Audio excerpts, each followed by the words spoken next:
우리가 이제 보통 했을 때 Free Trade Agreement라는 약자로서 대표되죠. 그런데 이 FTA가 해외 직접 투자와 왜 관련이 있는 것인가, 그죠? 그리고 왜 우리는 FTA 전문가가 되어야 되는 것인가 하는 것이 이제 우리가 같이 공부해야 될 부분입니다. 프리 트레이드 어그리먼트라는 것이 사실은 2차 세계대전 이후에 가트 체제가 이렇게 이제 출범을 했죠. 2차 세계대전으로 인해 가지고 많은 이제 국가들이 사실 유럽이 거의 초토화되다시피 했습니다. 근데 2차 세계대전이 일어나게 된 주요한 원인 중에 하나도 사실은 너무 그 높은 관세 때문이었죠. 그죠? 관세가 높다 보니까 각각 나라의 어떤 자유무역이라보다는 보호무역주의로 이제 흘렀고, 이러한 이제 보호무역주의 하에서는 사실은 무역이 활성화될 수가 없겠죠. 그러한 이제 여러 가지 원인들 때문에 사실은 2차 세계대전, 1차 세계대전, 양대전이 일어나는 주요한 원인 중 하나가 바로 보호무역주의, 그 다음에 높은 관세율, 이런 것들이 원인이 되었습니다. 2차 세계대전이 끝나고 난 뒤에 너무나 많은 나라들이 파괴가 됐죠. 그런데 여전히 관세는 높은 관세를 유지하고 있으니 결국은 전후 복구가 굉장히 힘들 수밖에 없죠.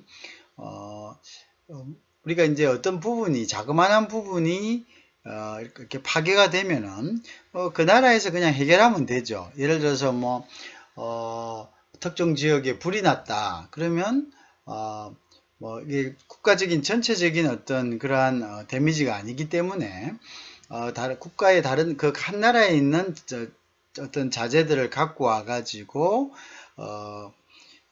이렇게 다시 복구를 한다거나 여러 가지 방법을 동원할 수가 있지만 너무나 많은 부분들이 파손된 상황 하에서는 그런 것이 거의 불가능하다고 보겠죠, 그죠? 그래서 이제 여러 나라들이 이제 그런 부분에 대해서 합의를 한 겁니다. 전쟁이 끝나갈 무렵 우리가 이제 이 높은 관세율로서는 전후에 복구가 힘들다. 그러니까 이거를 갖다가 관세율을 조금 낮추고 이런 식으로 자유무역을 우리가 좀 이렇게 할 수 있는 기회를 갖자. 이렇게 해서 이제 가트, 그죠? 관세에 관한 협정, 그죠? 일반 협정이 발의가 됐었습니다. 그래서 이제 이 가트가 발의가 되고 난 다음에 우리가 1940 한 5년경에 6년경에 이제 가트 체제가 시작하고 난 이후에 1995년 WTO가 있기까지 거의 한 40년 가까이 되죠, 그죠? 그 기간 동안 계속적으로 이제 가트 체제가 유지가 되었죠. 그런데 이 가트 체제는 사실은 전후의 성전국인 선진공업국 위주로 모든 어떤 규율들이 그들의 입김이 너무 강하게 들어갔었죠, 그죠? 그래서 후진국이라든지 개발도상국들은 사실 조금 가트 체제하에서 소외되는, 자유무역이라는 커다란 어떤 틀 속에 있었지만 소외되는 이제 그러한 분위기였습니다. 이제 그러한 부분들이 계속적으로 되었고요. 그래서 이제 그 가트 체제의 개정에 대한 어떤 요구가 계속적으로 일어났던 건 사실이죠. 다음으로는 이제 가트는 사실상 국제 법적인 성격은 없죠. 왜냐하면 우리가 이제 국제법적인 성격을 가지려면 각국의 비준을 받아야 되는 것이 일반적입니다. 국제법이란 것은 일단은 국가 간에 합의를 하고요. 그 다음 이것이 발휘되기 위해서는 각국에 의해서 비준을 받아야 되는 거죠. 사후 승인을 받아야 되는 그런 문제들이 있습니다. 그런데 그 당시에 가트 체제가 출발할 당시에는 전쟁 이후였죠. 그래서 뭐 사실은 뭐 정신이 없는 가운데 뭐 정말 이제 생존하기 위한 그런 처절한 투쟁이 계속되는 이러한 상황이었기 때문에 뭐 이거를 그 각국의 나라에서 뭐 비준하고 이럴 정신이 없었겠죠, 그죠? 그래서 그냥 하나의 어떤 의정서 비슷한 프로토콜로서 일종의 프로토콜로서 그냥 하나의 약속 그리고 지키면 좋은 거고 안 지켜도 별 수 없는 그죠? 그런 이제 그 하나의 어떤 프로토콜적인 성격이었죠. 그러면 이제 결국은 어떤 문제가 발생하겠습니까? 강력한 제재 수단이 없다는 거죠. 여기에서 어떠한 위반 사항이 일어나더라도 그것을 제재할 수 있는 사법적인 어떤 통제 방안이 없었습니다. 그러다 보니 이게 이제 거의 송방망이식의 어떤 그죠? 자유무역 협정에 대한 어떤 협정 위반이라든지 여러 가지 이제 좀 규정에 어긋나는 그러한 행위들을 각각의 나라들이 하지만 이것을 제재할 방법이 없었습니다. 그리고 이제 제3세기에 대해서는 여전히 좀 불평등한 관계에 있었고요. 그 다음 이렇게 시간이 오면서 또 어떤 문제가 발생하냐면은 당시에는 공산품이 대부분이었죠. 서비스라는 개념이 서비스 무역에 대한 개념이 거의 없었습니다. 그죠? 가트 출범 당시에는. 그 다음에 또 어떤 것이 있냐면 이제 지적재산권에 관한 개념도 사실은 많이 없었죠. 그러다 보니까 가트 체제 이후에 이러한 부분들, 서비스 부분들 또는 지적재산권에 관한 부분들 이러한 부분들이 굉장한 속도로 성숙하기 시작하죠. 그래서 이것은 이제 국제 간 무역에 있어서 서비스 무역 이 부분, 그 다음에 지적재산권에 관한 부분 이런 부분들이 이제 큰 이슈로 대두되기 시작합니다.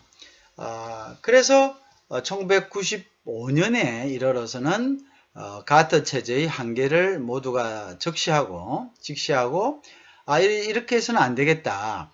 그래서 다시 가트의 연장선상에서 어떤 그 사법적인 권한도 강화를 하고 또 서비스 무역과 그다음 지적재산권 보호에 관한 규정도 강화하고 이러한 것들을 보충해서 FTA가 출범하게 된 거죠.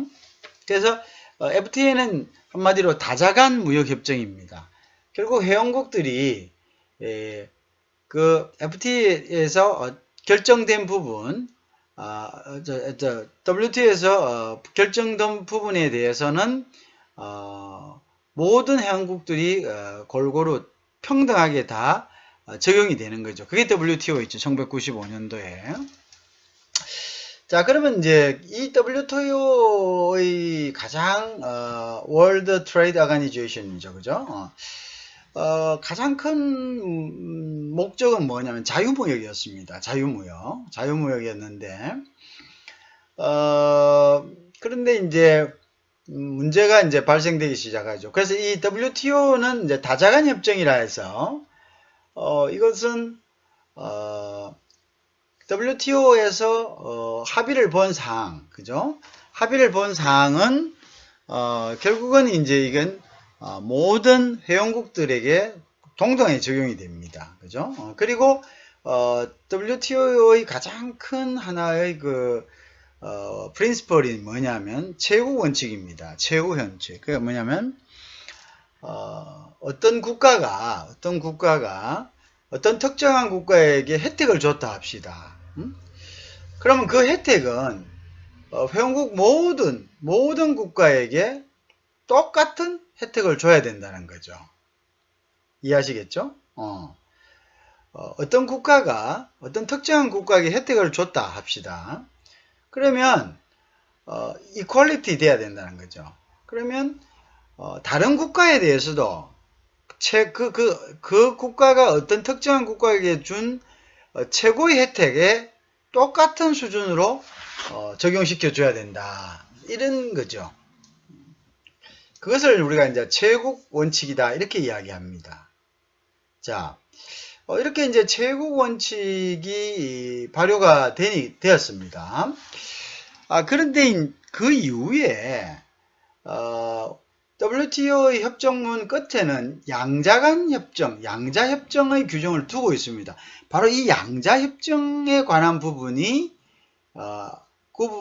양자협정에 관한 어떤 규정을 터잡아서, 발전된 것이 바로 FTA다 이거죠. 그래서 FTA는 말 그대로 마음 맞는 두 사람 또는 마음 맞는 다수 간에 또 혜택을 주는 거죠. 자, 그러면 이제 우리 한번 생각해 봅시다. 2차 세계대전 이후에 가장 큰 원칙은 바로 자유무역이었습니다. 그죠? 그래서 나프타 가트가 출범을 한 거고요. 이러한 가트의 어떤 정신하에서 자유무역에 대한 그러한 염원이 가장 큰 것이었죠. 그런데 우리가 양자간 협정을 인정을 하면서 부속소에 있죠. 근데 이 양자간 협정이 어떻게 보면은 오히려 더 뭡니까? WTO의 자유무역 협정의 정신을 흐리게 되는 거죠. 참 아이러니하죠. 왜 그러냐? 모두가 다 혜택을 줘야 되는데, 자, WTO의 최고의 혜택은 뭐라고 했죠? 어떤 국가가 특정 국가에 대해서 혜택을 준다면은 그 혜택은 다른 국가에도 똑같이 줘야 된다. 이런 이야기입니다. 그런 이야기가 되거든요. 그 국가가 주는 최고의 혜택을 다른 국가 모두에게도 줘야 된다. 이거거든요. 그런데 얘기했다시피 자, FTA는 양자간이거든요. WTO 회원국이 있다 합시다. 10개의 회원국이 있다고 합시다. 그런데 이 10개의 회원국 중에서 또 마음에 맞는 회원국이 있을 겁니다. 우리가 친구도 같은 반의 친구들이 있지만 그 중에 또 특별히 좋은 친구가 있고요. 또 우리가 형제간도 봐도 그런 경향이 있잖아요. 그죠? 형제간에도 보면 특별히 가까운 또 형제들이 있어요. 자, 그런데 우리가 이렇게 특별히 가까운 사람들끼리는 또 특별한 혜택을 주겠죠. 그죠? 자, 근데 이제 문제는 뭐냐? 이 특별한 혜택이 WTO 정신이라면은 뭡니까? 똑같이 줘야 돼요. 특별한 혜택을 주면 안 되는 거죠. 아니면 주면은 똑같이 줘야 되는데, FTA를 체결하다 보니까, FTA를 체결한 국가들, 우리가 역내 국가라 이렇게 이야기합니다. 역내, 역외란 말을 이제 쓰게 되는데요. 이러한 역내 국가들에게는 주는 혜택이 특별하는데, 이것을 사실은 WTO에서는 모든 국가에 줘야 되는데, 그렇지 않고 FTA를 체결한 국가에만 주니까 상대적으로 체결되지 않은 국가에는 뭡니까? 혜택이 상대적으로 덜 간다 이거 되죠. 그러면 이것은 사실은 WTO 정신에 위배되는 것이 되죠. 그죠? 그래서 최근에 WTO 무용론이 나오는 것이 바로 그러한 이유입니다. 자, 그래서 이제 WTO는 그럼 FTA를 어떻게 바라보는가? FTA가 너무 급속도로 성장을 하고 있습니다. 그죠? 그러니까 이거를 어떻게 통제할 수 있는 방법이 없어요. 왜냐하면 이제 이거는 WTO 회원국 모두가 FTA가 뭔가 시작된 FTA를 발판으로 해가지고 계속적으로 만들어 나가니까 이걸 뭐 어떻게 감당을 할 불감당이다 이렇게 이야기해야 되나요? 못하는 거죠. 최근에 보면 이제 우리나라에서 그 외무부에 근무하시는 분이 유 그분이 있으시죠. 그래서 그분이 이제 그 FTA 총재로 WTO 총재로 러닝 폴을 했는데 그 뭐 나이지리안가 이제 그쪽 후보하고 경선을 하잖아요. 그런데 이제 그게 굉장히 옛날 같으면 이 WTO가 가지고 있는 뭐가 있습니까? 막강 파워가 뭐였나요? 사법권을 가지고 있었잖아요. 그러니까 우리가 이제 나토 때는 나 자꾸 쓸데없이 나토라는 얘기 죄송합니다. 가트 때는 우리가 그 사법권이 없었죠. 그 사법권이란 것은 어떤 특정한 국가가 그 어떤 바이오레이션을 했을 때, 그러니까 뭐냐면 어떤 특정한 국가가 규정을 위반했을 때, WTO 규정을 위반했을 때 거기에 대해서 제재를 할 수 있는 거죠, 그죠? 제재를 할 수 있는 권한인데 이게 이제 WTO의 가장 큰 파워입니다. 근데 사법적 통제를 가한다는 거죠. 근데 이게 이제 의미가 없어요. 왜? 사법적 통제를 가하려고 하는데 너무나 많은 나라들이 지금 FTA를 하고 있거든요. 그래서 이걸 어떻게 해야 되나 도대체. 너무나 많은 나라들이 하니까 이게 사실은 WTO의 체제가 유명무실해지는 이러한 상황에 지금 직면하게 되어 있는 것입니다. 자, 그래서 이제 향후에 WTO는 FTA를 다 또 다른 무역 전환 효과다 이렇게 보고 있습니다. 무역 전환 효과라는 것이 뭐냐? 무역이 WTO로 FTA를 인해 가지고 더 많이 발생한다 이런 이야기죠. 결국은 뭐 예를 들어서 우리가 WTO 체제 하에 자유무역에 있어서도 무역이 있었지만 FTA가 됨으로써 이 무역이 더 많이 발생된다라는 논리를 WTO는 하고 있는 거죠. 근데 사실은 이 논리가 울먹겨자먹기죠. 그쵸? 왜냐하면 FTA의 양자 협정은 그것은 다자간 협정에 대해서 정면으로 배치되는 거죠. 그죠? 배치되는 겁니다. 사실은. 왜냐하면 좋은 사람들끼리 특혜를 주는데 WTO는 그러지 말라는 거죠. 최국 대우를 해라. 네가 주는 최고의 대우를 다른 회원국 모두에게 줄 수 있는 그런 자세가 돼야 된다. 이런데 이거는 우리끼리만 좋으면 우리끼리만 특별하게 더 대우를 해줄 것이다 하는 것이 바로 FTA다 이렇게 되죠. 자, 길게 이야기를 했습니다. 자, 그런데 어쨌든 간에 FTA라는 것이 그런 거다는 거죠. 그리고 FTA와 WTO 사이의 관계도 그렇다는 거죠. 자, 그거는 그렇게 하고, 그 개념이라는 것이 중요하기 때문에요. 그래서 영내국의 무역 장벽을 낮추어 낮은 관세, 그죠? 그래서 나아가 무관세를 적용함으로써 영내국의 이익을 도모하려는 협정이 바로 FTA다. 그죠? 그래서 영내국이라는 것은 FTA를 체결한 국가를 우리가 영내국이다 이렇게 이야기합니다. 지역내. 그 다음에 우리가 FTA를 체결하지 않는 국가들을 역외 국가다 이렇게 합니다. 그래서 영내 국가 간 규제를 철폐하는 거죠. FTA라는 자체가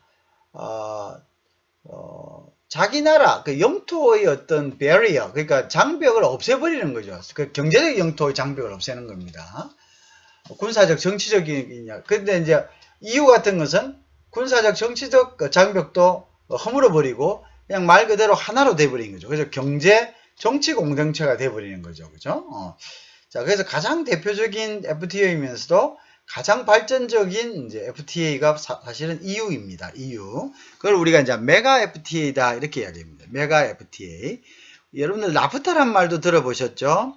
이 나프타도 사실은 메가 FTA이고 나프타는 지금 유명무실해졌고요. 나프타 회원국들을 그대로 불러내 가지고 만든 것이 USMCA라는 겁니다. 그죠? USMCA하고 그 다음에 EU는 가장 큰 메가 FTA다. 우리가 이렇게 이야기할 수가 있는 거죠. 그래서 영내국 간의 규제를 철폐하고 제도를 개선해서 투자 환경을 선진화시킴으로써 대외 신인도를 높이자는 효과를 도모하는 것이 바로 FTA죠. 그죠? 자, 근데 아까 제가 말씀드렸듯이 체결하지 않는 나라들 우리가 역외라 이렇게 합니다. 역외국 간에서는 차별이 발생하는 거죠. 그러면 이거는 이제 사실은 WTO 정신에는 위배되는 거죠. 최국 원칙에는 위배되는 이제 그러한 좀 아이러니한 해프닝이 일어난 거죠. 자, 그래서 우리가 FTA는 1993년 EU, 그 다음에 이제 1994년에 나프타, 그 다음에 1995년에 WTO가 출범된 이유, 그죠? 그 다음에 지역주의 및 양자주의, 특혜무역체제인 자유무역협정이 급속도로 전 세계에 확산이 되었습니다. 이때입니다. 1994년은 EU, 그 다음에 94년에 나프타, 그 다음에 95년에 WTO입니다. 그쵸? 자, 이러한 것들은 일단 양자주의입니다. 그죠? 그 다음에 특혜무역체제인 자유무역협정이 급속도로 전 세계에 확장되었다. 그랬죠. 그래서 이제 현재에도 세계 주요국들은 수출 시장 확대와 경제협력 등을 위해서 FTA를 추진하고 있다는 것입니다. 그죠? 현재도 이제 세계 주요국들은 수출 시장 확대와 경제협력 등을 위해 FTA를 추진하고 있다. 이런 것들이 되겠습니다. 그 다음에 이제 WTA와 FTA에 대해 관해서도 여러분에게 조금 전에 이제 설명이 됐습니다. WTA는 다자간 협정이고 FTA는 양자간 협정입니다. 그죠? 그래서 자유무역협정은 자유무역협정을 비롯하여 관세동맹, 개도국 간의 협정, 그걸 이제 PTA를 하죠.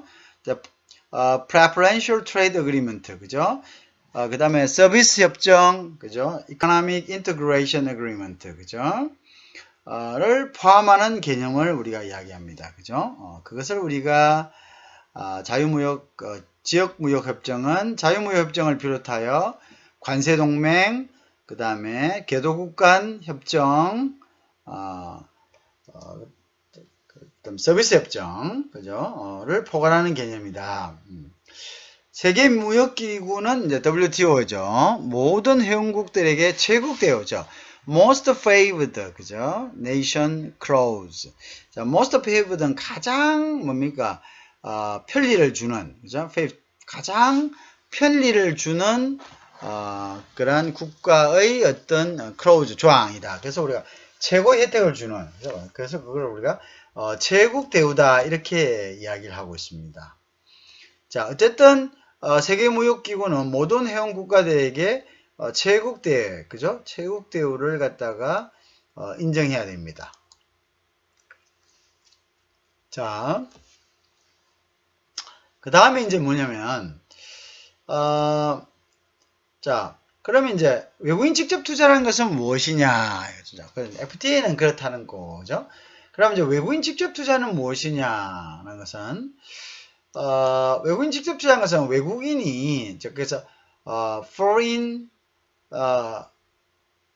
FDI랍니다. 외국인 직접 투자는 direct investment랍니다. 그래서 외국인들이 바로 투자한다. 요 이제 FDI는 두 가지 형태가 있습니다. 하나는 국내에서 국외로 투자하는 것. 그걸 이제 국내에서 국외로 나가니까 이것을 outbound, outward 이렇게 outward 또는 outbound FTA다 이렇게 이야기하고요. 또 하나는 뭐냐면 외국에서 한국으로 들어오는 것을 우리가 inward 또는 inbound FTA다 이렇게 이야기하고 있습니다. 아시겠죠?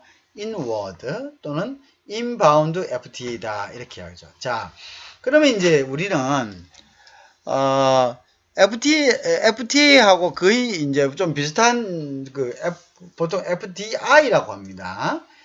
이 FDI는 이제 어떤 것인가에 대해서 우리가 확실한 데피니션을 가져야 됩니다. 그죠? 자, 외국인이 단순히 자산을 국내에서 운영하는 것이 아니라 경영 참가와 기술 제휴 등 그 다음에 국내 기업과의 지속적인 경제 관계를 수립한 목적으로 행하는 투자를 우리가 외국인 직접 투자라고 한다. 그죠?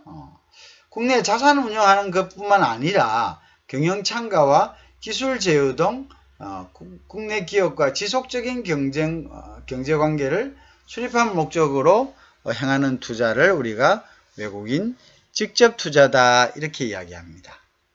자, 그래서 이제 외국 직접 투자는 경영에 실질적인 영향력을 행사하기 위한 것입니다. 지금에서 일반적인 투자, 그냥 주식을 사고 팔고 하는 투자와는 다른 개념입니다. 그 다음에 자본, 기술, 경영 능력 등의 생산 요소를 복합적으로 해외에 이전시키는 거죠. 그죠? 그게는 자본도 가야 되고요. 자본이 간다는 것은 이제 시설이 간다는 거죠. 기술, 경영 능력 등 생산 요소죠. 이러한 생산 요소를 복합적으로 해외에 이전시키는 투자 활동을 외국인 직접 투자라고 한다. 그 다음에 지적계산권과 부동산 등 모든 형태의 유무형 자산을 이전시켜 부를 창출할 목적으로 이루어지는 투자를 말한다. 그걸 아셔야 됩니다. 지적재산권과 부동산 등 모든 형태의 유무형의 자산을 이전시켜 부를 창출할 목적으로 이루어지는 투자를 우리가 외국인 직접 투자라고 한다. 이렇게 이해를 합니다. 두 가지 형태로 나오죠. 그래서 이제 외국 직접 투자는 두 가지 형태로 분류가 되는데요. 그래서 한 가지는 이제 그 수직적, 즉 vertical FTI, 그죠? 또 한 가지는 이제 수평적 FTI 이렇게 나누어집니다. 그래서 우리가 이제 수직적 FTI라는 것은 어떤 경우에 이루어지냐 하면요. 제품의 어떤 그 생산 단계별로요. 생산 비용을 절감하는 목적으로 수행되는 FTI를 이야기합니다. 예를 들면요. 우리가 이제 글로벌 밸류 체인이란 말을 많이 들어보셨죠. 그래서 이제 글로벌 밸류 체인이란 것은 생산을 옛날에는 이제 우리가 사무실과 한 군데 있었습니다. 사무실과 그 뭡니까? 또 공장하고 뭐 여러 가지 부대 시설들이 한 장소에 있었죠. 근데 이제 글로벌 밸류 체인이란 것은 최적의 장소에다가 교통과 통신의 발달로 인해서 우리가 국제 경영에 대한 이제 그러한 방법들이 굉장히 쉬워졌죠. 사실 그렇지 않습니까? 여러분들이 예를 들어서 뭐 공항 근처에 사무실을 갖고 있다 하면은 국내에서 교통이 굉장히 복잡한 시간대에 또는 그 교통이 굉장히 체증이 있는 날에 뭐 주말이나 이럴 때겠죠. 그럴 때 예를 들어서 뭐 지방에 간다고 한번 생각해 보세요. 상당한 시간이 소요됩니다. 그죠? 그런데 공항 옆에 있다면은 비행기만 탄다면 오히려 해외지만은 더 빨리 이동을 할 수 있죠. 그죠? 그래서 이제 또 지금은 이제 옛날하고 달라서 해외 나가는 것도 그렇게 이제 시간을 많이 필요로 하지 않습니다. 그리고 여권이라든지 비자라든지 이제 이런 부분들에 대한 제약도 굉장히 적죠. 옛날에는 우리가 뭐 무역하는 사람들, 외교관들, 공무원들, 고위직 공무원들이겠죠. 이런 사람들을 제외하고는 바깥으로 나가기가 굉장히 힘들었습니다. 일단 여권을 만들어서 출국허가 자체가 힘들었고요. 그 다음에는 이제 그 방문하는 나라에서 허락해 주는 것을 우리가 비자라고 하지 않습니까? 그런 비자를 받기도 억수로 힘들었죠. 그래서 굉장히 제한되어 있지만 지금은 교통과 통신과 소위 이야기하는 국제화, 글로벌라이제이션, 그러니까 글로벌라이제이션은 이제 정보와 돈이 국경 없이 왔다 갔다 하는 것을 우리가 국제화라고 이야기하지 않습니까? 그래서 어쨌든 분산 최적의 어떤 지역에서 생산을 하고 그 다음에 최적의 지역에서 R&D를 하고 그 다음에 최적의 지역에서 그것을 스토리지하고 이렇게 해서 이걸 조합해 가지고 결국 하나의 최종적인 어떤 경영의 어떤 그 효율을 추구하는 것이죠. 그것이 이제 국제 경영이죠. 이러한 측면에서 vertical FDI라는 것은 FDI를 하는데 이제 소위 이야기하는 이제 최종적인 생산과 판매를 하기 위해서 진출하는 것이 아니고 생산 과정 중 생산 과정에 여러 생산 과정이 있을 것입니다. 그죠? 뭐 우리가 생산이란 것이 굉장히 포괄적인 의미라서 뭐 생산이라 한다면은 한 곳에서 생산하는 것만을 생각할 수가 있겠죠. 그렇지만 제품에 따라서는 여러 프로세스가 있는 곳이 있을 것입니다. 그죠? 그래서 이제 부품들이 있고 그 부품들을 구하기 쉬운 곳, 그 부품 중에서 노동 집약적인 것이 있으면은 그 부품을 생산하는데 비용이 가장 저렴한 곳, 이런 것들이죠. 그래서 이제 그러니까 버티컬이란 말 그 자체는 자 보세요. 우리가 어떤 위계가 있는 거죠. 이렇게 수직으로 선 거죠. 수직으로 섰다는 이야기는 무엇을 의미하냐면은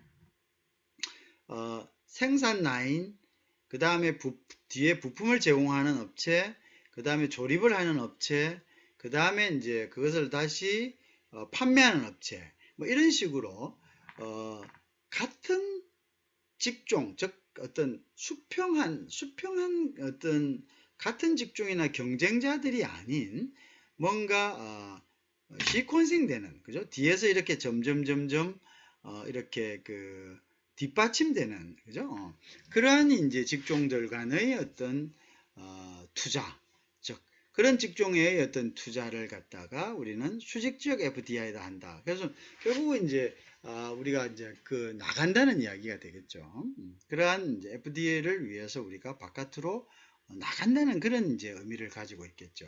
그래서 생산 비용을 가장 절감할 목적으로 수행되는 FDI다.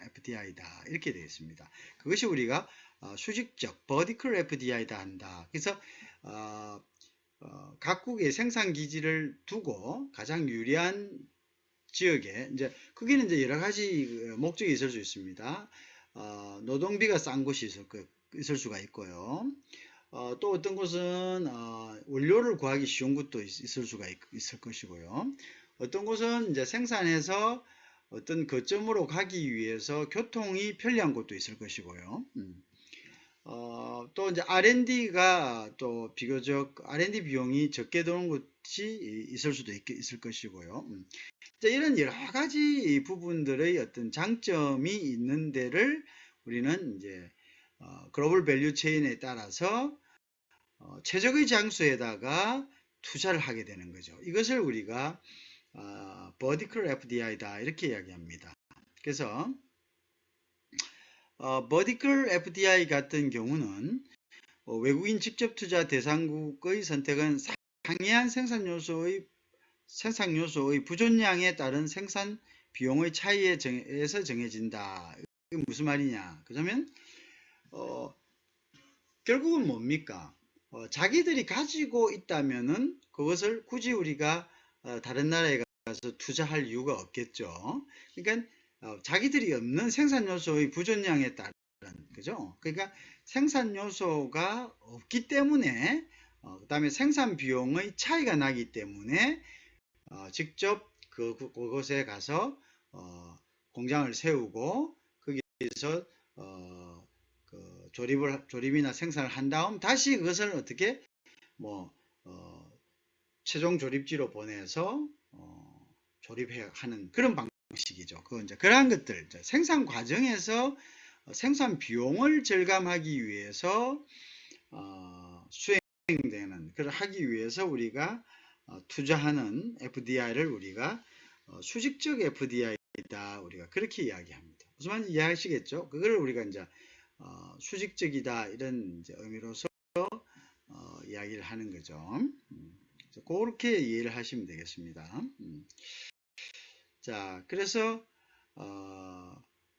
결국은 이제 이것은 얼마만큼의 자기가 그것을 만들 수 있는 어떤 자원이 있느냐, 제품의 어떤 원료나 부품이 있느냐, 또 생산 비용이 얼마나 드느냐 뭐 이런 것에 따라서 보통 좌우되는 거죠. 자, 그것을 우리가 수직적 FDI다 이렇게 얘기하고 있습니다.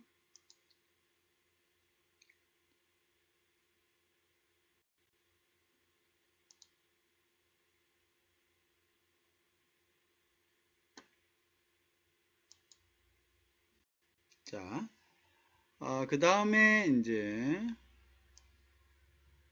보면은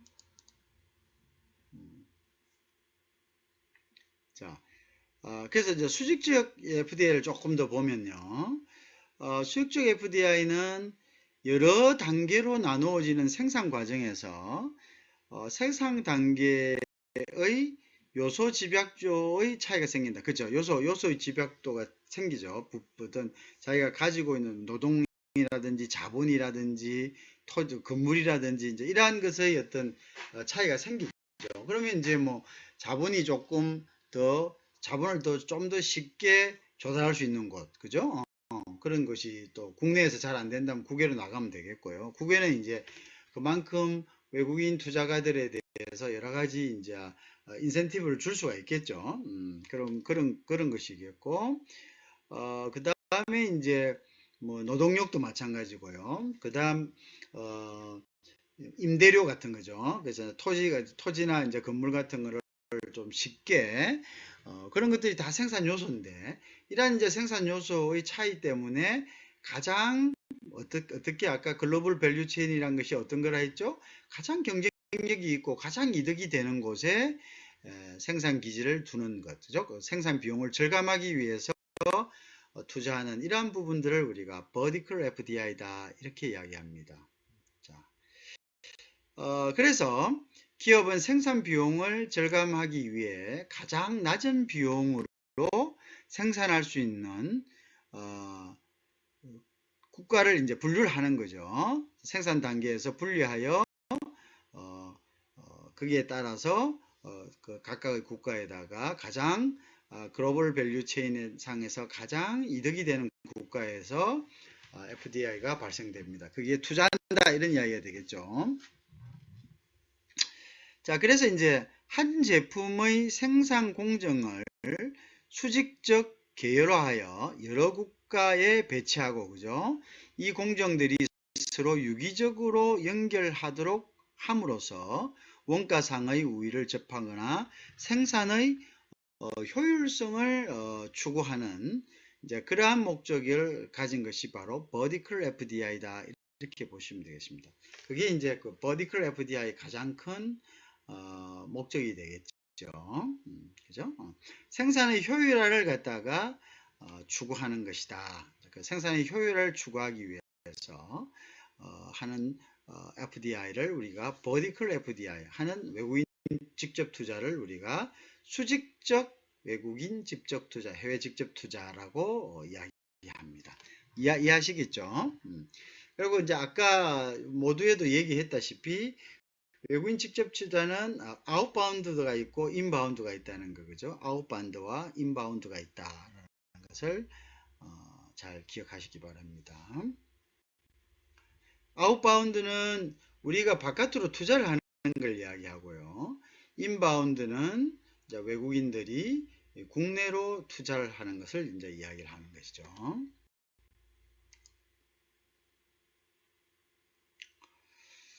자, 그래서 이제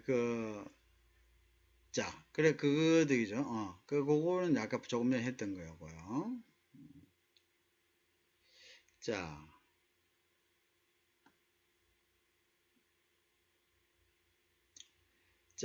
그래서 이제 여러 단계로 나누어지는 생산 과정에서 생산 단계의 요소 집약적 차이가 발생한다. 그죠? 그래서 이제 기업은 생산 비용을 절감하기 위해서 가장 낮은 비용으로 생산하는 국가별로 생산 단계를 분리하여 FTA가 발생한다 했고요. 그 다음에 한 제품의 생산 공정을 수직적 계열화하여 여러 국가에 배치합니다. 그죠? 여러 개 생산 공정이 이제 뭐 예를 들어서 뭐 신발 같은 거 밑창한 요거 끈은 요쪽에 그 다음에 뭐 디자인은 이쪽에 그 다음에 이제 몰딩은 요쪽에 뭐 이런 식으로, 그죠? 해가지고, 그죠? 그 다음에 이제 나중에 유기적으로 연결하고 원가상의 우위를 점하거나 생산 효율성을 초과하는 거죠. 그죠? 저거 선진국과 후진국 간의 수적적 FDA가 이루어진다면요, 이를 통해 생산된 제품을 본국으로 재수입되게 됩니다. 그죠? 그죠? 선진국에서 후진국으로 여러 가지 생산 요소의 집약도의 차이기 때문에 버티컬 FDA가 이루어진다면 이제 선진국은 각국에서 만든 이러한 제품들을 다시 본국으로 재수입하기 때문에 수출 유발 효과와 그죠? 크겠죠, 그죠? 수출이 역수입 효과가 크다. 수출 유발, 여기서는 이제 수출하게 되는 거고, 후진국에서는. 그 다음에 저쪽에서는 이제 역수입하게 되는 거죠. 그런 효과가 크다. 자, 그럼 이제 우리가 이제 이런 것들을 왜 이렇게 이제 보느냐 하면요, FDA에 따라서 그러면은 우리가 이러한 FTA에 따라서 이런 FDI, 즉 외국인 직접 투자가 증가할 것인가, 감소할 것인가, 그죠? 그 다음에 이제 FTA에 따라서 우리가 외국인 직접 투자를 유치하는 부분에 대해서도 어떠한 전략이 필요할 것인가가 중요하겠지만, 또 역으로 이야기해서 FDA가 체결됨으로써 우리가 직접적으로 FDA가 체결된 나라에 투자하는 것이 유리할 것인가, 불리할 것인가, 그죠? 그런 것들을 우리가 잘 파악을 해야 된다는 거죠. 그것이 우리가 FDI 비즈니스 모델이 되는 거죠. 결국은 뭐냐? 우리가 어떤 국가와는 FDI를 체결한 국가가 있을 것이고, 또 어떤 국가와는 FDI를 체결하지 않은 국가가 있을 것입니다. 그렇죠? 그런데 이제 FDI를 체결한 국가와에 관해서는 우리가 어떠한 스트래티지를 가져야 되는 거지, 그죠? 우리가 투자할 것에 대해서, 또는 우리가 투자를 끌어들일 것에 대해서 어떠한 전략을 구사할 것인지, 그 다음에 FDA가 체결되지 않은 국가에 대해서는 우리는 어떤 방법이 더 유리할 것인지, 버티컬 FDI가 유리할 것인지, 아니면 수평적 FDA가 유리할 것인지, 우리가 아웃바운드 할 경우에, 그 다음에 이제 우리가 인바운드 할 경우에, 즉 우리가 외국인 투자를 끌어들일 경우에는 우리가 어떠한 전략을 가질 것인지. 그러니까 이제 크게 이제 네 가지 카테고리가 이제 나오는 거죠. 우리가 FDA를 체결한 국가, 그다음 우리가 FDA를 체결하지 않은 국가, 그 다음에 우리가 FDA를 나갔을 때, 또는 우리가 FDI를 어트랙티브 했을 때, 우리가 끌어들일 때, 이러한 것의 전략이 이제 필요하죠. 한 거죠. 그 다음에 이제 FDI를 이용해서 우리가 FDA를 체결한 국가와 체결하지 않은 국가가 있을 때 어떠한 방법으로 이러한 국가들을 엮었을 때 우리가 최적의 어떤 글로벌 밸류 체인을 형성할 수 있을 것인가, 뭐 이런 것들, 그죠? 이런 것들을 필요한다면은 결국은 원가를 절감할 수 있는, 아까도 이야기했지만 원가에 대한 절감이 결국 뭘 할 수 있다는 거죠? 결국은 우리가 경쟁력을 가지는 거고요. 그러한 경쟁력을 가지고 국가는 자국의 기업이 조금이라도 경쟁력을 가지게 하게끔 FDA를 체결하는 거죠. 그죠? FDA를 체결하는 거기 때문에 우리는 그래서 이러한 FTA가 어떠한 제일 첫째는 우리 FDA로 인한 우리의 이득을 가장 먼저 어떠한 점이 장점이 있고 어떠한 점이 어드밴티지고 어떠한 점이 디스어드밴티지인지에 대한 것을 명확하게 파악을 해야 되겠죠. 그 다음에 우리가 이런 FDA를 이용했을 때 어떠한 비즈니스 모델을 갖다가 만들 수 있을 것인가, 그죠?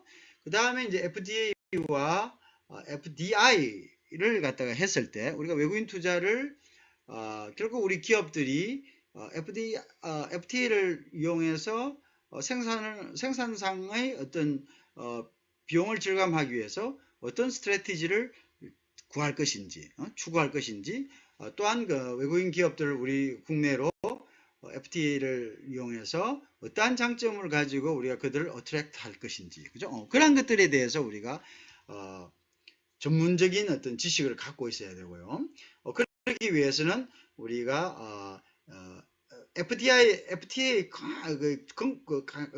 본질, 그죠? 본질과 특정한 국가의 FTA가 맺어졌을 때 우리가 가질 수 있는 베네피트, 그죠? 그 다음에 우리가 외국인 투자를 갖다가 유치하거나 또는 우리 국내 기업이 진출했을 때 어떠한 부분들이 이득이 있을 것인가 라는 것을 우리가 이제 잘 컨비네이션을 해야 되는 거죠. 이제 그게 이제 중요한 하나의 이제 그 역할이 될 수가 있다고 이제 우리가 생각이 되는 거죠.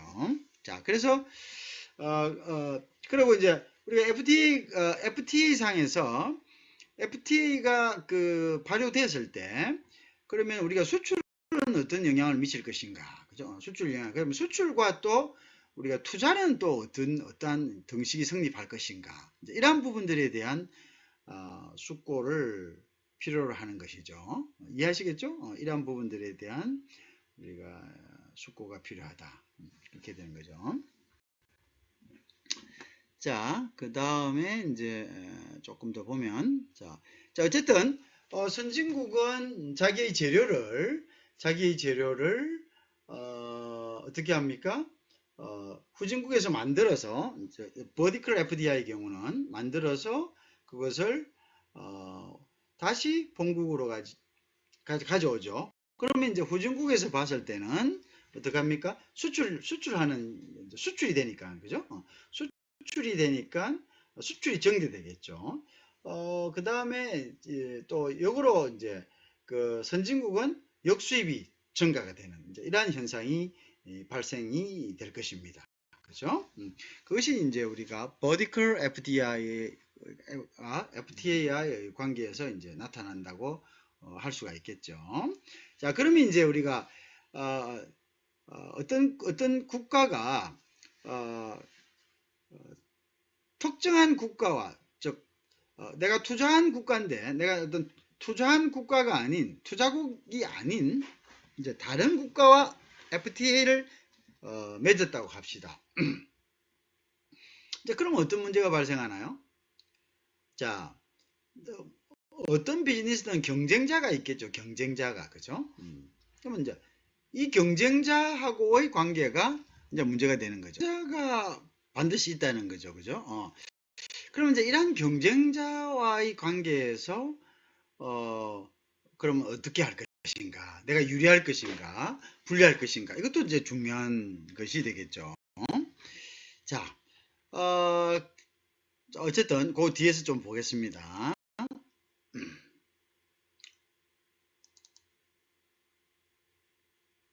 자, 그 다음에 이제 이런 경우에는 무역거래와 외국인 투자는 보완적인 관계를 낸다, 그렇게 되죠. 자, 그래서 보세요.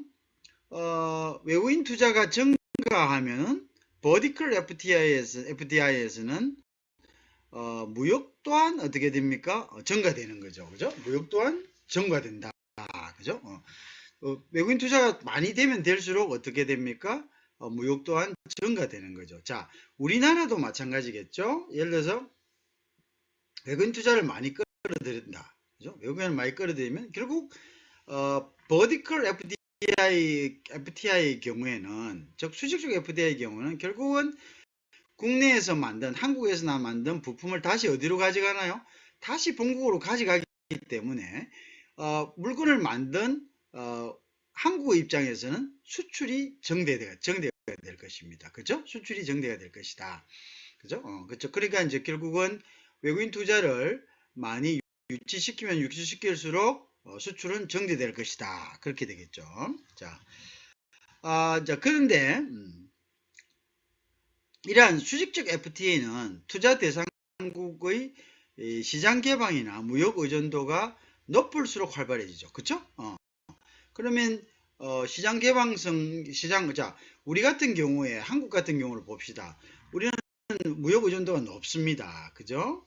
우리가 GDP에서 총생산에서 무역이 차지하는 비중이 뭐 1980년도만 해도 30%도 안 됐죠. 굉장히 작았는데 지금은 그 비중이 2000년도에 들어와서는 거의 70%, 80%가 되는 거죠. 그죠? 뭐 거의 자, 이렇게 굉장히 엄청나게 셉니다. 그 다음에 우리가 지금 GDP가 한 1.7조 달러 되는데요. 우리 총 GDP 중에서 무역에서 창출된 것이 뭐냐면 1.2 2조 달러 정도 됩니다. 그러니까 그게 거의 70%가 되는 거죠. 그러니까 높다 이거죠. 무역 의존도가 높으니까 우리는 어쨌든 수출을 해야 되는데 국내에서 수출하는 우리 제품을 수출하는 것도 있지만 외국 기업이 국내에서 생산 기지를 두고 그것은 이제 그 생산 기지는 자신들의 부품을 위한 생산 기지겠죠. 생산 기지를 두고 결국은 어떻게 한다는 거죠? 본국으로 다시 이제 그걸 보내니까 만들어서 우리 입장에서는 수출이 되는 거죠. 그죠? 그래서 우리는 이제 개방성과 무역 의존도가 높다는 거죠. 그래서 그러니까 이제 이러한 데는 무역 버티컬 FDA가 많이 발생이 되는 거죠. 근데 불행히도 우리나라는 그러한 개방성 무역 의존도는 높지만 개방성이 높지는 않은 것 같아요. 왜 그러냐면은 우리는 이제 옛날에 우리가 대학 배울 때는 외국인 자본 자체를 매판 자본이라고 그랬습니다. 매판 자본. 그래서 이제 그거를 굉장히 적대시하고 결국은 이제 외국인 자본은 한문이다. 외국인 자본 와가지고 속된 말로 지금 말로는 먹튀다 이렇게 해가지고 부정적으로 봤죠. 사실은 이러한 그 외국인 투자는 그 나라의 어떤 가장 큰 것은 고용을 창출한다는 거죠. 그 다음에 그 사람들은 자기 돈으로 와서 자기가 투자를 하기 때문에 우리가 굳이 어떤 부분에 돈을 들여서 회사를 만드는 것이 아니잖아요. 그 사람들이 와서 그 사람들이 여건만 만들어주면 자기들 돈으로 투자합니다. 그럼 우리는 거기서 고용이 창출되고 그 다음에 보통 외국인 투자의 경우에는 선진국들이 투자를 하면은 선진국의 기술이나 경영의 노하우 같은 것 이러한 이제 선진 기술들이 전수가 되는 경우가 많습니다. 그죠? 근데 이제 이런 장점이 있음에도 불구하고 그 다음에 일단 수출이 다시 되니까요. 이제 그 선진국에서 만든 제품들을 우리가 수평적 FDI 같은 경우에는 주로 이제 여기서 팔죠. 국내에서. 근데 수직적 FDI는 그것을 단지 생산 기지, 그 생산을 위한, 그 부품 생산을 위한 하나의 어떤 그 부분으로 이용을 하기 때문에 다시 가져갑니다. 그럼 우리 입장에 수출이 되고, 그럼 이제 일단 외화가 정대되고, 그죠? 자, 이러한 이제 부분들이 있죠. 그래서 요 국가 간 그럼에도 불구하고 우리는 OECD 중에서 외국인 투자 유치 비율이 사실은 가장 낮습니다. 그죠? 굉장히 조금 이거는 굉장히 우리가 이제 개방성이 조금 없다 이렇게 봐야 돼요. 우리가 조금 보수적이고 대한민국 같은 경우 여러분 잘 알다시피 세계적인 세계 어디 가도 있는 월마트가 없어요. 그죠? 그 다음에 까르푸도 철수를 했고요. 그것을 이제 어떻게 모르겠습니다. 그러한 기업들이 우리나라에서만 굳이 영업을 못했다라고 보기에는 조금 비약이 있는 것 같고요. 이제 세계 각국에서 다 영업을 잘하고 있는 우리가 월마트 같은 경우에는 우리나라 그 1년 예상과 월마트 기업 한 곳의 어떤 매출이 거의 같습니다. 그죠? 거의 한 500조 정도 되는데요. 그죠? 그러니까 이제 엄청난 기업들이죠. 그래서 우리가 이제 개방성이라는 것에 대해서 우리 한 번 더 좀 잘 좀 생각해 봐야 되지 않나 이런 생각이 듭니다. 자, 그래서 어쨌든 버티컬 FDI는 투자 대상국의 시장 개방성이나 무역 의존도가 높을수록 활발해지고 국가 간 요소 부존량 요소가 요소 생산 요소 있죠. 노동이나 자본이나 그 다음에 토지 같은 이러한 것들이 이제 유리한 데 투자하겠죠. 그 다음에 생산 기술 그리고 시장 규모의 격차가 크게 나타납니다. 그죠? 자, 이제 이런 경우에 이제 크게 나타난다는 거죠. 자, 국가 간 비교 우위가 확실한 경우에 발생하는 경향이 많습니다. 그죠? 그래서 뭔가 이제 뭔가 뭡니까 뭐 노동이라든지 뭐 이러한데 뭔가 하나 딱 이렇게 우위가 있을 때 그것으로 이제 진출을 하는 거죠. 그것으로 이제 거기에 투자가 된다고 보시면 됩니다. 자, 그래서 뭔가 뛰어난 부분이 있을 때, 그죠? 뛰어난 부분이 있을 때, 그것이 노동이든, 그것이 토지든, 그것이 자본이든, 그죠? 있을 때 발생하는 것이다. 그죠? 왜냐하면 이제 투자하는 사람은 그러한 부분들에서 뭔가가 부족하기 때문에, 그죠? 그게 충분히 있으면 가지 않죠. 이러한 이제 버티컬 FDI, 즉 계열화된 수직적 FDI, 수직적 FDI는 아까 이야기했죠. 예를 들어서 뭔가 이렇게 계속적으로 시퀀싱 되는, 그죠?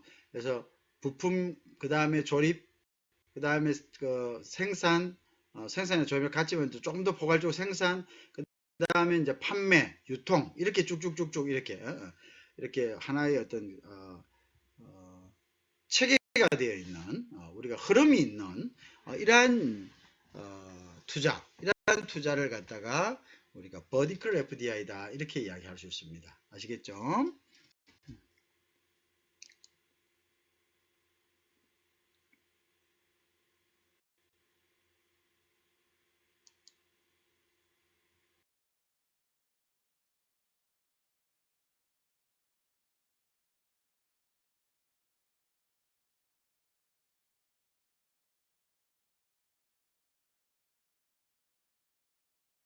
이 시간에는 수평적 FTA에 대해서 한번 살펴보겠습니다.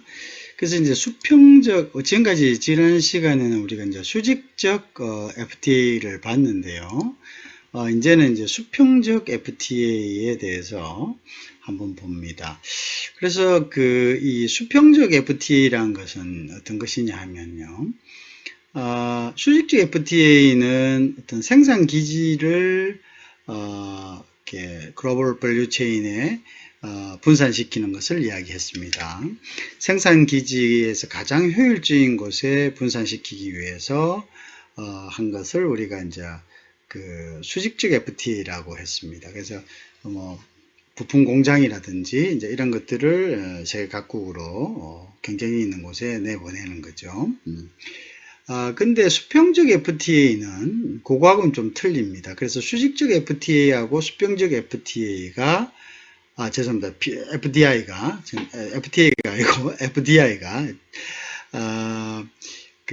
우리가 FTA가 체결됨으로 인해서 역외가 되든 역내가 되든 이제 어떤 나라가 예를 들어서 수평적 FTA, 수직적 FTA를 지금 하는 나라가 있을 거 아닙니까? 어떤 나라에 자기가 부품 공장을 설립을 했습니다. 근데 이 나라가 나의 경쟁사가 있는 나라와 FTA를 체결할 수도 있겠죠, 그죠? 그런데 이제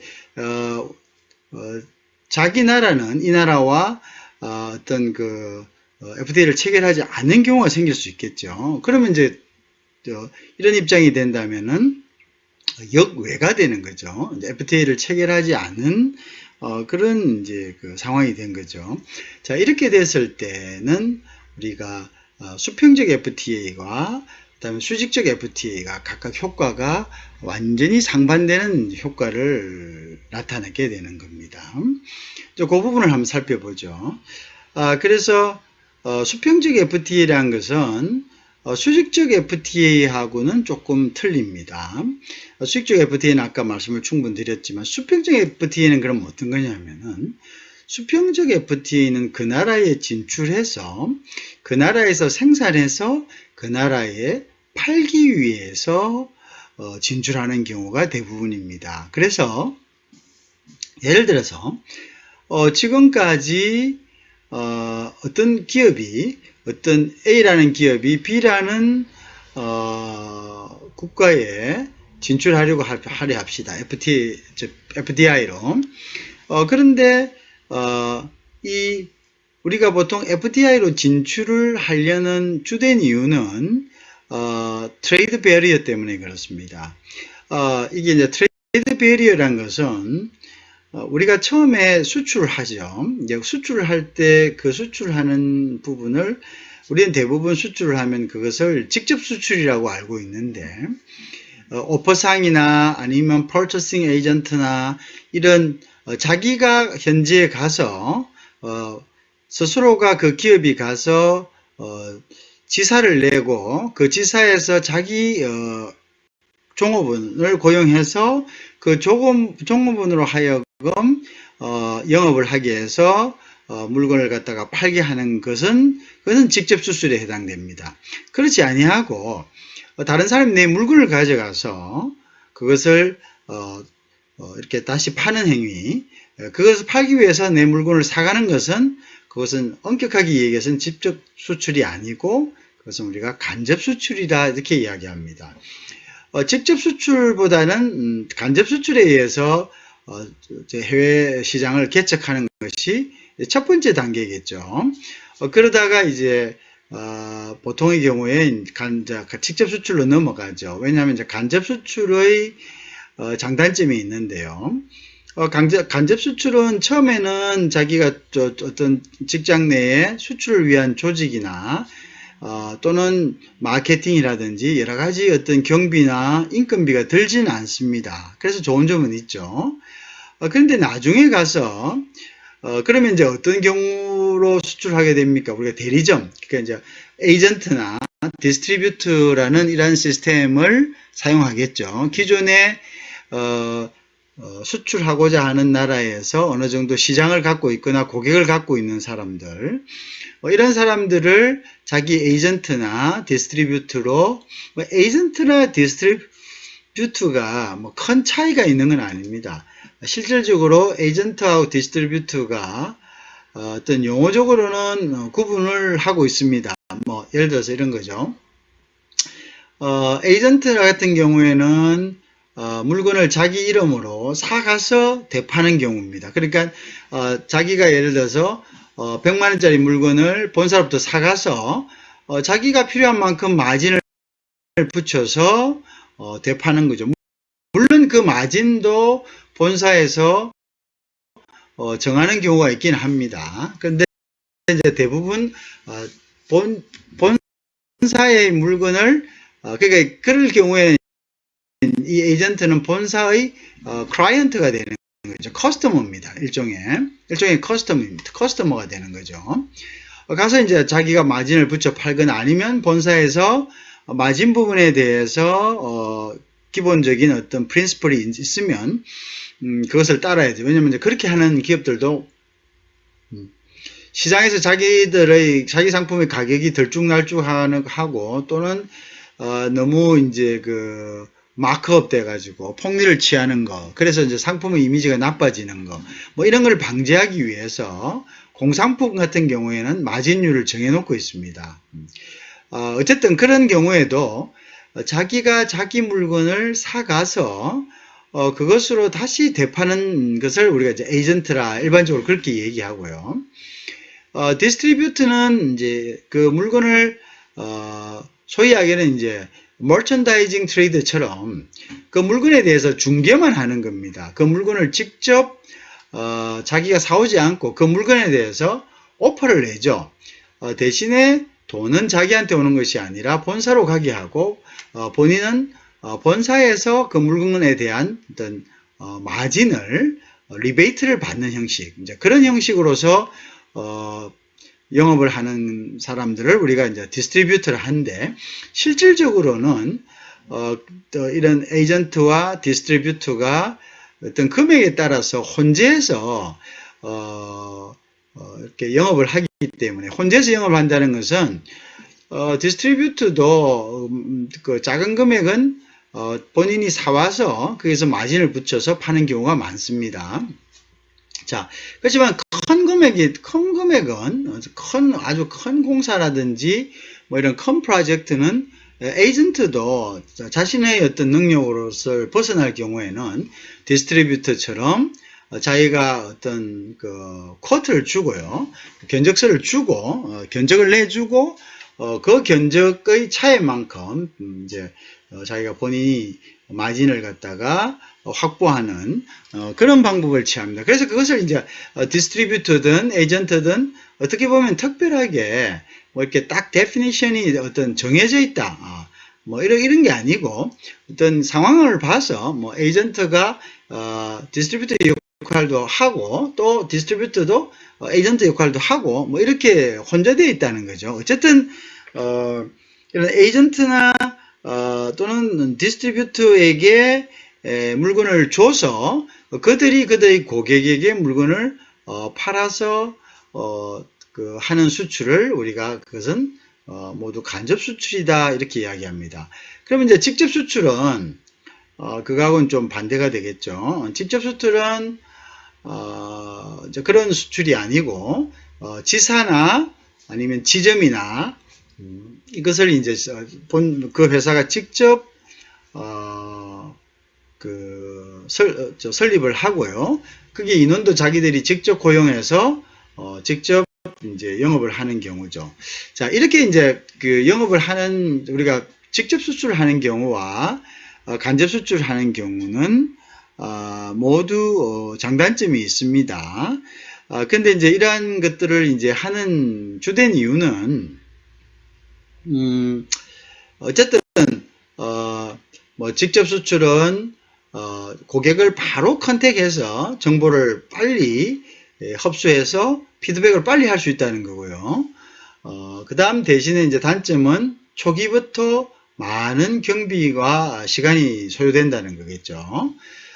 간접 수출은 초기에는 경비가 소요되지는 않죠. 그죠? 기존에 있는 판매상들을 자기의 어떤 영업 매너로 이용하는 거니까요. 그렇지만 디스트리뷰터든 에이전트든 이분들은 본사가 시장에 와서 자신들의 고객을 컨택하는 것 자체를 어떤 정보를 수집하는 것 자체가 어떻게 보면 자신들의 어떤 위치가 나중에 흔들릴 수 있다 이렇게 생각합니다. 뭐냐면 본사가 내 고객을 알고 고객하고 친밀해지면 중간에 내가 필요 없어진다 이렇게 생각을 하는 거죠. 자, 그러한 어떤 그 핸디캡이나 어떤 선입견 때문에 고객과의 어떤 정보 전달이 본사와 대리점 간에 그리 원활하지가 않습니다. 그리고 또 대리점은 언젠가는 이게 영원히 갈 수 없다는 생각을 하는 거죠. 그래서 언젠가는 이제 디파트를 할 건데 그렇게 됐을 때 내가 이제 내 고객의 정보라든지 이런 것들을 빼앗긴다면 나중에 결국 경쟁자가 될 수밖에 없는 이제 그런 상황이 되기 때문에 그러한 이제 고객 정보에 대한 어떤 그 피드백이 굉장히 슬로우하고 보수적입니다. 그러면 이제 어떤 문제가 발생하냐면 고객의 니즈가 빨리빨리 본사로 피드백이 안 되기 때문에 시장을 잃을 수 있는 그런 그 가능성이 커지겠죠.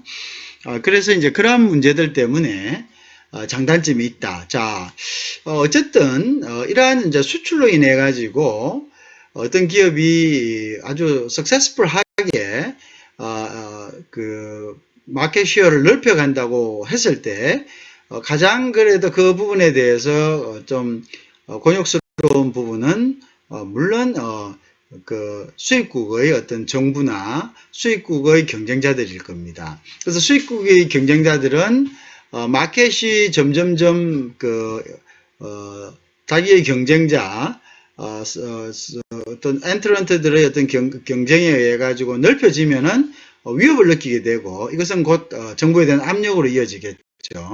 그러면 그 정부는 결국은 자국 산업을 보호해야 되기 때문에 여기에 대한 이제 어떤 보완이 필요하겠죠. 보호무역주의적으로 가서 가는 것이 좀 일반적인 경향이고 이제 그렇게 보호무역주의로 가면은 당연하게 우리가 이제 비관세 장벽이 발동이 되는 거죠. 그래서 이제 비관세 장벽이 발동이 되면은 결국은 이제 수출업체는 여기에서 하나의 이제 그 장벽을 느끼게 되고 이제 그래서 선택하는 것이 국경을 넘지 않고 그럼 바로 본국에 가서 생산한다면 이러한 이제 비관세 장벽이라든지 관세 장벽이라든지 어쨌든 국경을 넘음으로써 발생하는 이러한 어떤 저항들을 신경 쓰지 않아도 된다. 그래서 이제 직접 투자를 하게 되는 거죠. 자, 그런데 직접 투자를 하려고 했는데 예를 들어서 투자국의 정부와 이 비투자국의 정부가 FTA를 맺어버렸다라고 한번 생각해 봅시다. 자, 이럴 때 이제 어떤 문제가 발생하겠는가 하는 거죠. 자, 앞에 있는 vertical FTA는 우리가 생산 기지, 즉 어떤 생산 요소의 분산이죠. 그죠? 그래서 자기 부품을 그쪽에 가서 생산해서 어차피 자기 본국으로 오기 때문에 이럴 경우에는 FTA를 체결하고 체결하지 않고의 큰 의미가 없습니다. 그죠? 큰 영향을 받지 않고 필요하다면 FTA는 죄송합니다. FDI는 계속적으로 그 어떤 영향을 받지 않고 뭐 그것이 일정하게 유지가 될 것입니다. 자, 그런데 수평적 FDI는 수평적 외국인 투자는 그 나라에 가서 즉 우리가 수출을 하다가 마주친 장애 때문에 그걸 극복하기 위해서 본국으로 수입국으로 가서 수입국 내에서 생산해서 판매하겠다는 전략이 수평적 FTA였거든요. 그러니까 이 수평적 FTA는 그러면 FDI는 자꾸 FTA가 FDI를 혼동해서 정말 미안합니다. 자, 이 수평적 FDI는 그러면 만약에 이 본국하고 그 다음에 이제 자기가 수출하려는 나라하고 FTA가 체결되면은 굳이 그 나라에 들어갈 필요가 없죠. 왜? 지금까지는 무역을 하기 위한, 즉 수출을 하기 위한 장벽이 있었다는 거죠. 관세 장벽 또는 비관세 장벽이 있어서 못 갔는데 이제는 뭐 그럴 이유가 없는 거죠. 자, 그래서 지금은 어떻게 하죠? 지금은 이제 이럴 경우에 FTA가 전가된다면은 어떻게 된다? 수평적 FTA는 줄어드는 경향이 있다라는 것을 이제 우리가 일반적으로 생각할 수가 있습니다. 이해하시겠죠? 자, 그러한 관점에서 한번 봅니다. 자, 그래서 이제 수평적 FTA는 현지 시장에서 제품이나 서비스를 판매하거나 공급할 목적으로 팔려고 들어가는 겁니다. 시장을 개척하려고, 그죠? 주로 해외시장 개척 및 무역장벽 해소를 위해, 무역장벽 해소라는 것은 조금 전에 제가 설명을 드렸죠. 이제 그렇게 해서 가는 경우죠, 그죠? 그 다음에 이제 투자 대상국의 생산 시설을 갖춘 경우가 많죠. 거기서 생산해서 판매하겠다는 거죠. 왜냐하면 이제 여기서 수출해서 하는데 장벽이 있으니까 현지에서 만들어서 현지에서 이제 바로 공급하겠다. 이제 이런 목적에서 가는 것이 수익적 FTA이고요. 이럴 경우에 이제 기존에 현지에 있는 비슷한 동종업체, 경쟁기업을 흡수하는 경우도 많습니다. M&A를 하는 경우도 많겠죠. 자, 그래서 이제 그렇다. 자, 그 다음에 이제 경영관리 등의, 그래서 기업은 생산 및 경영관리만 하지 거기 가서 이제 뭐 부품 같은 거 이런 거는 이제 그건 아니죠. 그 다음에 이제 FTA를 통해 모회사가 생산하는 제품을 투자국에서 동일하게 생산한다, 그죠? 그래서 규모의 경제를 실천하는 전략이다. 동일하게 해가지고 이제 거기에서 또 뭡니까? 우리가 규모의 경제라는 것은 스케일 오브 이코노미라는 것은 뭡니까? 이런 거죠. 우리가 큰 식당이 있다고 합시다. 큰 식당이. 그 식당은 500명이 아니라 1000명을 받을 수 있어요. 손님이 있는데, 자, 그 다음 규모의 경제라는 거. 근데 어떤 식당은 500명을 받을 수 있는 규모가 있다고 합시다. 자, 이렇게 있다가 내가 큰 식당을 가지고 있으면 만약에 1000명이라는 손님이 한꺼번에 갑자기 닥쳤을 때는 나는 더 이상 거기에 대해서 더 투자할 이유가 있습니까? 투자할 이유가 없죠. 있는 그 공간에 그대로 1000명 받으면 됩니다. 자, 그런데 500명만 가지고 있는 식당은 1000명을 받을 수가 없죠. 그럼 어떻게 해야 됩니까? 그러면 나머지 500명에 대해서는 옆 식당을 빌리든가 의자를 가져오든가 여러 가지 추가적인 비용이 발생하는 거죠. 자, 이러한 것을 우리가 규모의 경제라고 합니다. 그래서 규모의 경제라는 것은 추가적인 비용 없이 어떤 이제 그 다량의 어떤 주문이 왔을 때, 주문이란 것보다는 일종의 이제 다량의 어떤 비즈니스가 증가했을 때, 즉 고객이 더 많아졌을 때 추가적인 비용 없이 그것을 흡수할 수 있죠. 그러니까 이제 결국은 이런 거죠. 그렇게 되면 이제 또 어떤 것이 있냐면, 또 커지면은 우리가 예를 들어서 1000개를 만드는 기업과 500개를 만드는 기업이 있으면 1000개를 만드는 기업은 부품이 더 많이 필요하죠. 그러면 더 많은 부품을 구입해야 된다면 당연히 부품에 대한 단가도 떨어지겠죠. 왜냐하면 많이 구입하니까 주는 사람 입장에서는 예를 들어서 500개를 구입하는 사람에게 100원을 붙이는 거나 1000개를 구입하는 사람에게 50원을 붙이는 거나 똑같죠. 자, 그러니까 어떻게 됩니까? 1000개를 구입하는 사람은 500개를 구입하는 사람보다 어떻게 상대적으로 50원을 더 절약한다는 거죠. 그 이 절약된 것은 결국 원가에 반영돼서 가격 경쟁력을 더 가지고 더 낮은 가격으로 경쟁할 수 있다는 거죠. 이것을 우리가 규모의 경제다 이렇게 이야기하는 겁니다. 자, 그래서 어쨌든 이 투자국에서 다시 똑같은 것을 만든다 이거죠. 그럼 만들면은 여러 가지 이제 아까 조금 전에 얘기했다시피 규모의 경제를 가지게 되는 거죠. 자, 이렇게 FDA 이런 것들을 이제 수평적 FDA라 이렇게 합니다. 자, FDA를 통해 모회사가 생산한 제품을 투자국에서 동일하게 생산해서 그 규모의 경제를 실천하는 정의이다. 그죠? 그래서 이제 더 많이 생산하게 되면은 단가도 떨어지고, 그죠? 단가도 떨어지고, 또 이런 것도 있죠. 예를 들어서 한 사람이 하루에 100개를 생산할 수 있는데, 500개밖에 생산 안 하니까 일이 없으니까, 결국은, 절반밖에 일을 안 하는 거죠. 그렇죠? 월급은 똑같이 나가니까. 그럼 이러한 면에서도 어떻게 됩니까? 이 기업은 코스트가 올라가게 되는 거죠.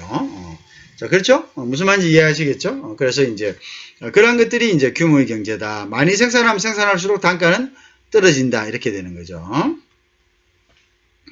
자, 그래서 이제, 수평적 FTA가 조금 전에 얘기했다면 일반 거래, 무역 거래와는 대체 관계입니다. 아까 말했죠. 왜냐하면은, 우리가 FTA가 체결됐다. 양자 간에. 그러면 굳이 그 나라에 들어갈 이유가 없죠. 왜냐하면 FTA가 체결됐다면 자기 나라와 똑같은 조건에서 무역거래를 장사를 한다는 거거든요. 관세나 비관세 이런 것들이 다 철폐됐고 본국과 똑같이 그 나라의 B라는 나라의 A라는 나라의 조건과 똑같이 팔 수 있다는 거니까 굳이 뭡니까? 굳이 FTA를 할 필요가 없죠. 그러면 이제 우리 죄송합니다. FDI를 그러면 FDI를 할 필요가 없으니까 그 나라에서 들어갔다 나갔다 이런 것들을 이제 할 이유가 없죠. 그러면 이런 경우에는 FDI가 증가되면은 결국은 어떻게 됩니까? 우리가 그 나라에 가서 예를 들어서 이제 물건을 더 많이 만든다. 그러면은 결국은 FDI도 감소가 될 것이고, 그죠? 그 다음에 이제 FDI가 이제 증가가 된다면은 결국 무역은 또 상대적으로 적어지겠죠, 그죠? 우리가 이제 굳이 본국에 가서 만드는데 여기서 수출할 이유가 없겠죠. 이제 그러한 이제 정들이 있다. 이 것을 우리가 이제 알 수. 이제 무역이 이제 예를 들어서 FTA가 되면은 굳이 그 나라에 갈 필요가 없죠. 그러면 결국은 뭡니까? 무역은 오히려 더 증가되겠고요. 그러면 FDI는 감소되겠죠. 수평적 FDI는. 그쵸? 갈 필요가 없으니까. 어차피 수출하는 게 오히려 더 낫죠. 본국에서 만들어 수출하는 게 낫지, 그날에 가가지고 다시 뭐 공장을 만들고, 그럴 필요는 없겠죠. 그 공장을 만든 이유는 무역장벽이 있었기 때문에 그런 거고, 그죠? 그래서, 무역은 증가되고, FDI는 감소되는 이러한 반대 현상이 이제 발생하게 되겠습니다. 그죠? 자, 그 다음에,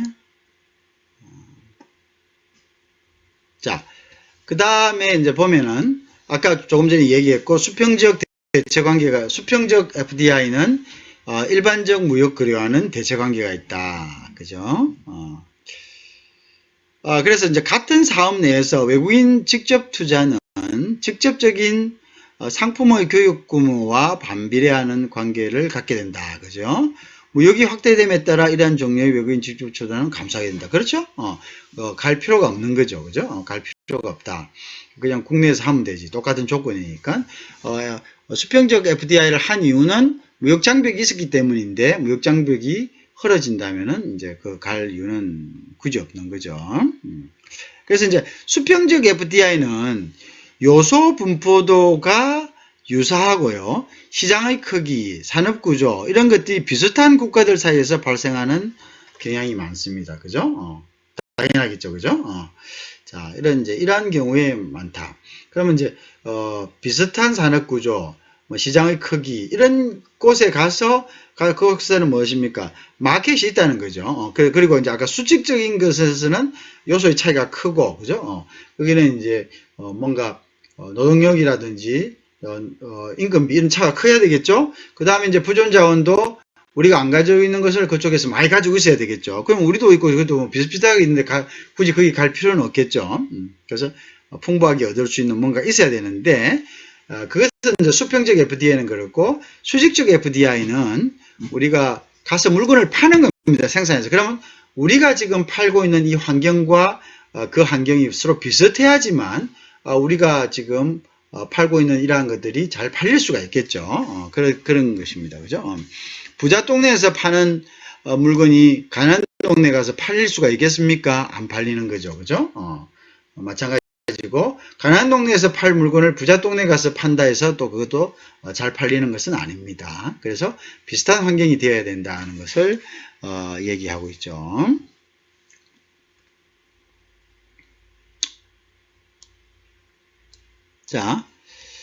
자, 그리고 이제,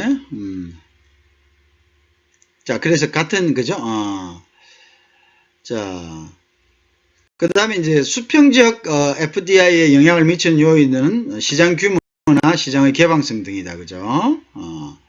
시장 규모가 클수록, 시장의 개방성이 낮을수록 외국 직접 투자 규모가 커지는 것이다. 그죠?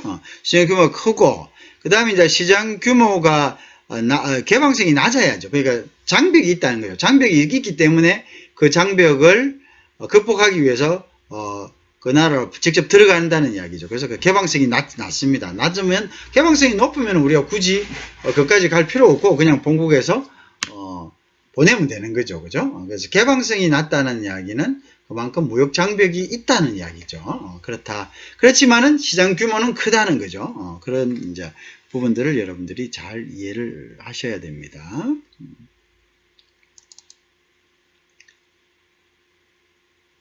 자, 그 다음에 이제 FDI 같은 경우는 지금 계속적으로 빠르게 증가하고 있고요. 빠르게 증가하고 있다. 그죠?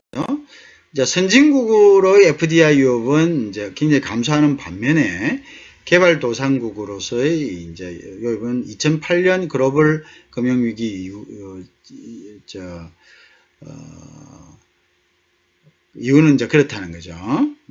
그 다음에 이제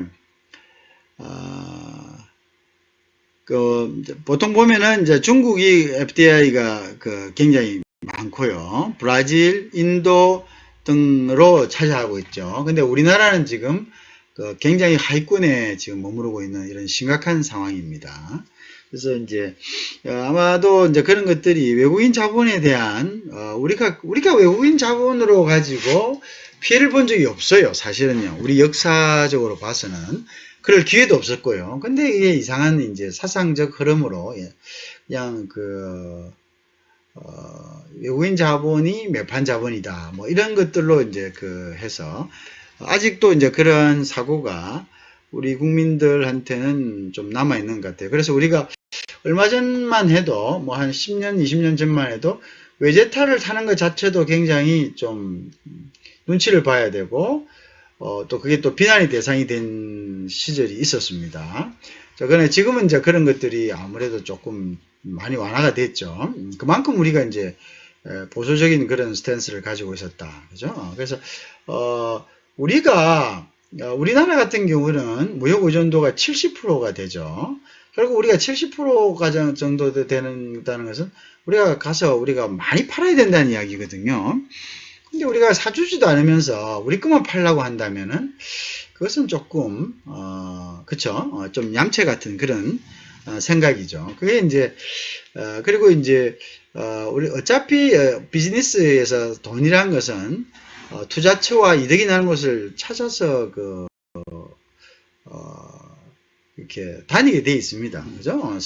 그래서 이제 우리가 국제화라는 것은 돈과 그 다음에 자본과 그 다음에 정보의 흐름이다. 이게 대표하는 거죠. 자, 그래서 이러한 부분들에 대해서 우리도 조금 왜냐하면 투자를 한 만큼 우리도 이득이 있거든요. 우리의 새로운 기술이라든지 또 우리가 일단은 가장 큰 하나의 이득은 고용이 창출된다는 거죠. 투자를 했으면 그들은 당연히 돈을 벌어가야 되는 게 당연하지 않겠습니까?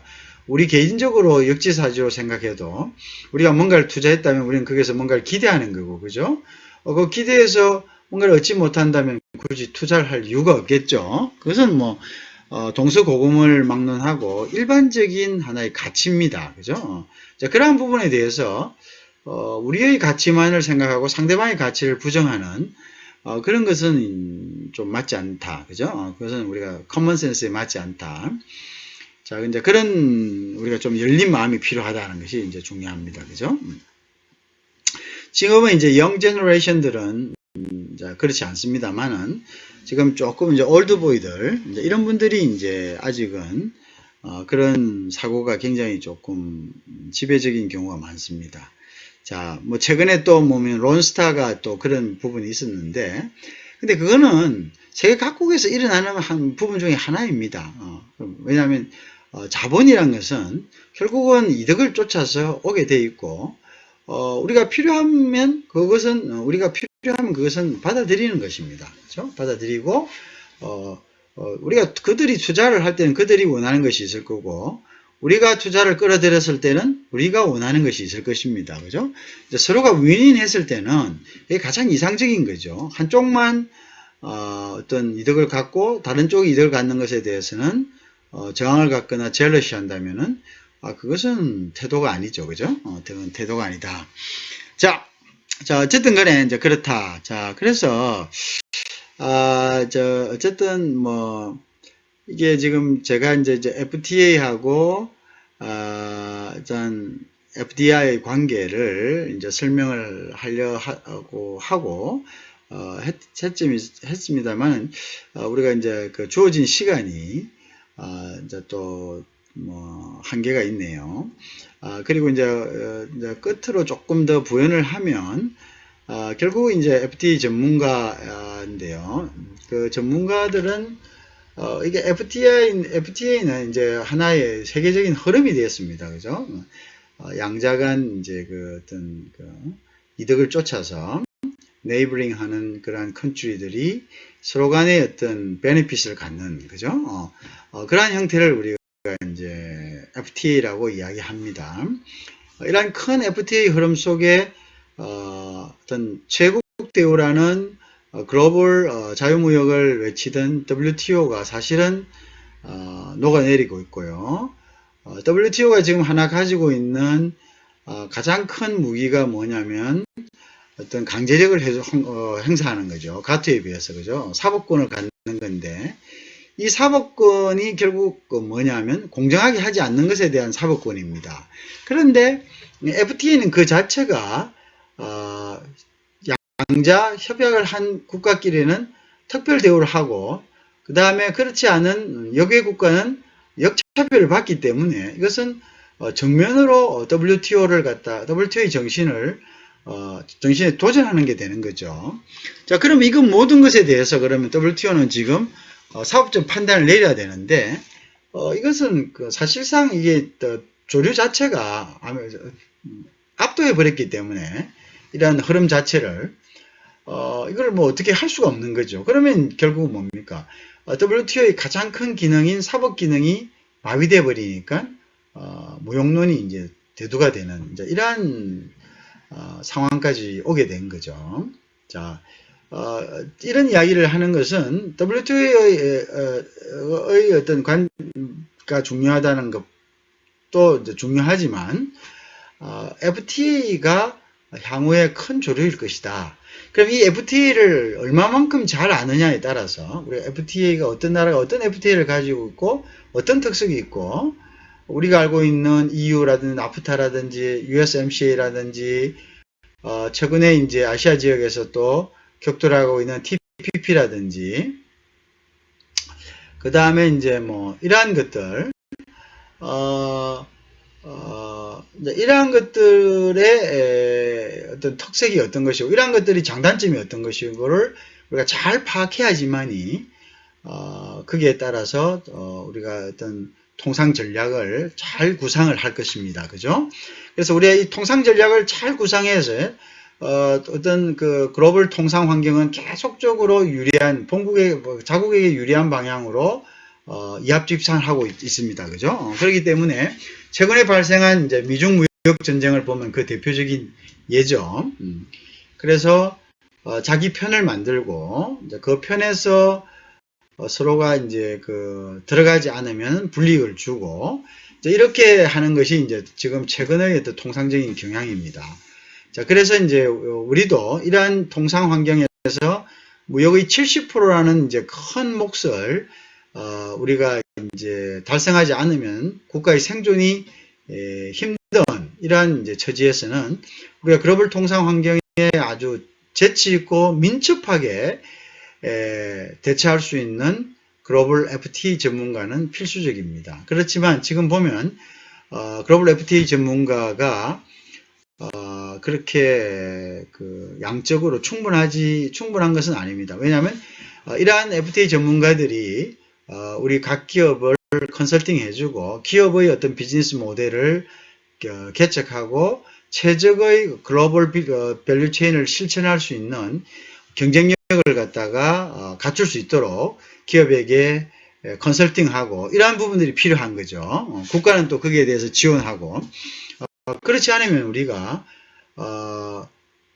국민 총생산에서 의존하고 있는 무역 의존도가 굉장히 높습니다. 그죠? 그럼 결국은 앞으로 이제 결국 국민 총생산을 국민의 수로 나누는 게 1인당 GDP인데 결국 우리의 어떤 생존이 달린 문제다. 그죠? 그래서 향후에 우리가 이 FTA와 투자의 문제 이러한 부분에 대해서 보다 많은 관심과 투자가 있어야 되겠다. 그리고 이러한 데에 대한 스마트한 인력들이 나왔을 때 우리 대한민국의 어떤 우리는 통상에 그리고 무역에 깊게 의존해야 되는 부존 자원이 없고 머리만 있는 우리 대한민국이 생존할 수 있는 아주 방법이다. 그죠? 그렇게 이제 말씀드리고 싶습니다. 그래서 이제 일단 우리가 이제 세 개의 파트로 나눈 저희 강의는 일단 여기서 이제 정리를 해야 될 것 같고요.